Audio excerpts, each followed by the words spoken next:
Disconnects, lag, server crashes, and bugs?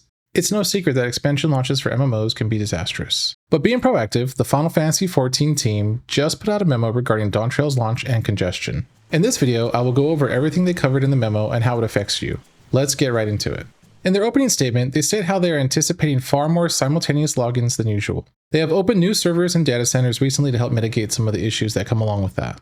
There is still, however, a large possibility of hitting world login caps, which leads to higher queue times. This letter was created to alleviate player concerns and share what countermeasures were put into place. Let's cover login queues. The login queue section here just explains that if the world is full, you'll be placed into a queue. This is pretty straightforward. They do let you know that if you cancel a queue, you are putting yourself in the back of the line again. Players with a full version of the game will also be prioritized over free trial characters. And this is how it should be. They literally state that they are prioritizing paying customers. And now on to restrictions on data center travel and world systems.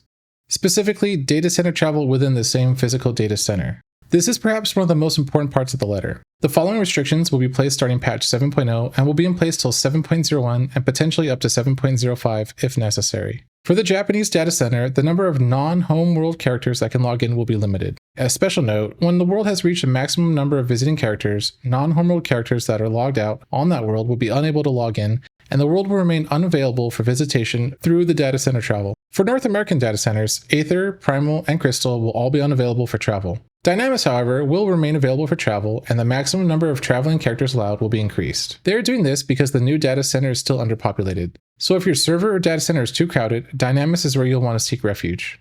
As for the European data centers, Chaos and Light will be unavailable for travel, but Shadow will be open to travel for their probationary worlds, and I do believe those worlds include Innocence, Pixie, Titania, and Tycoon. Next, let's look at visiting the Oceanian data centers through the cross-region data center travel. The cross-region data center travel functionality, which has been in public testing for some time and appears to be stable, will be usable in patch 7.0 and onward. The traveling limitations on cross-region will remain as follows. It looks like all the data centers can go to the Oceanian data center, but they can come to us. Regarding the world visit system, for the Japanese data center, the number of non-home world characters that can log in will be limited. As a special note, when the world has reached the maximum number of visiting characters, non-home world characters that are logged out on that world will be unable to log in, and the world will be unavailable for visitation through the world visit system. For the North American data centers, Aether, Primal, and Crystal, the world visit system will still be unavailable. As for Dynamis, the world visit system will remain available, and the maximum number of characters that can visit via this system will be increased. For the European data centers, Chaos and Light, the world visit system will also be unavailable. But the world visit system will remain available on the Shadow data center. Furthermore, the maximum number of characters that can visit through the system will be increased. And for the Oceanian data center, the world visit system will remain available as usual.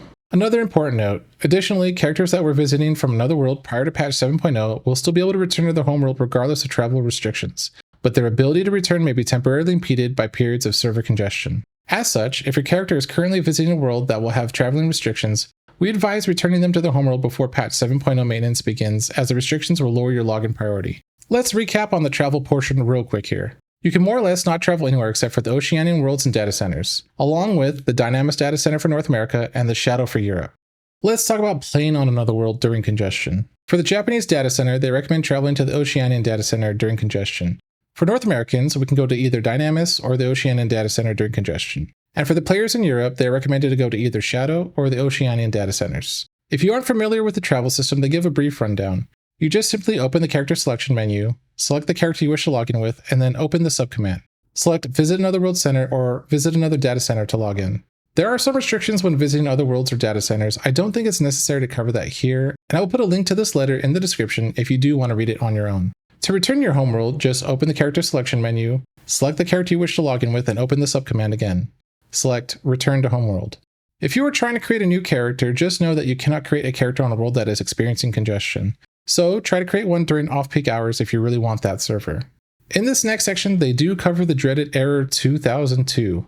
If you aren't new, then you've seen this bad boy before. This error is displayed when the login server is experiencing high amounts of traffic or when the number of characters waiting to login queue for a logical data center exceeds the maximum capacity. They do say they have about 50% more capacity than when Endwalker launched, so hopefully this isn't an issue. Error 2002 can also occur when you're waiting in the login queue and you experience packet loss, unstable Wi-Fi, etc. The good news for error 2002 is if you disconnect, it will hold your spot in queue for about 1 minute. And on to error 90002 and 90006. These errors are general network connection errors caused by network disconnections. In the event of these errors being displayed, please check the status of your network environment. And as general troubleshooting tips, we advise using wired internet connections instead of Wi-Fi. Also, PlayStation 4 and PlayStation 5 users are recommended to review their console's power saving settings. Automatic logout. Bye bye limbs of goblins. In order to ease congestion, players who are inactive for 30 minutes will be automatically logged out. As we would like to give priority to those who actively play the game, we apologize for the inconvenience, but we ask for you to log out when you are not actively playing. As it should be. Below are the peak congestion times, but let's be real, it's launch weekend, ain't nobody sleeping. All the times are given to us in PDT. Japanese data centers are from 2 a.m. to 8 a.m. North American data centers are from 1 p.m. to 11 p.m. European data centers are from 4 a.m. to 4 p.m. And the Oceanian data centers are from 12 a.m. to 6 a.m. Now let's cover the preventative measures against server crashes. To prevent world servers from crashing, the number of characters that can move between in-game areas within a certain time frame will be limited. As such, the game may display unable to move areas due to congestion when attempting to enter a different area. If this error is displayed, we ask that you try to change areas again or wait a while before attempting again.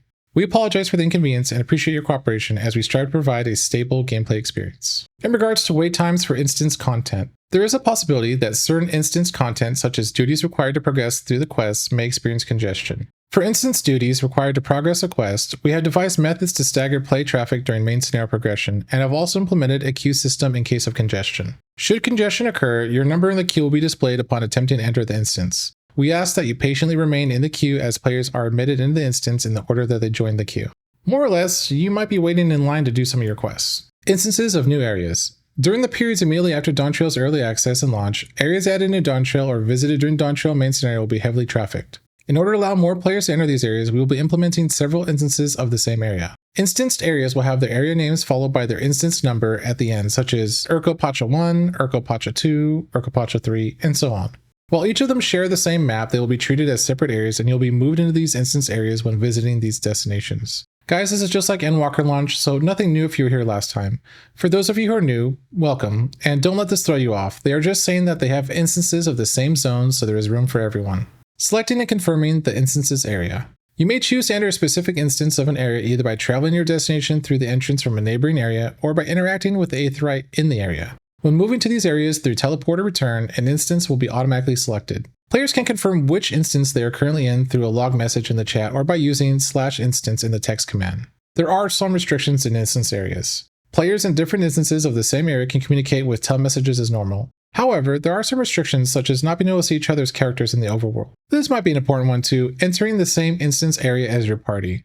Party members will generally be moved to the same instance area when using teleport or return. However, party members may be split between different instances if the destination instance has reached player cap. As such, players might not always end up in the same instance, and may need to select their desired instance either by traveling through an entrance from a neighboring area or by interacting with the Aetheryte in their desired area. They wrap this whole thing up by saying any further communications will be done through the Lodestone and X. So what do you guys think? Is this going to be another login savage battle, or will the defenses of Master Yoshi P prevail? Either way, I hope you guys found this one useful. All this information is easily accessed on the Lodestone, but I know not everyone checks it, and I know some people prefer video format for their information. I want to thank you guys for watching, and I'll see you all next time.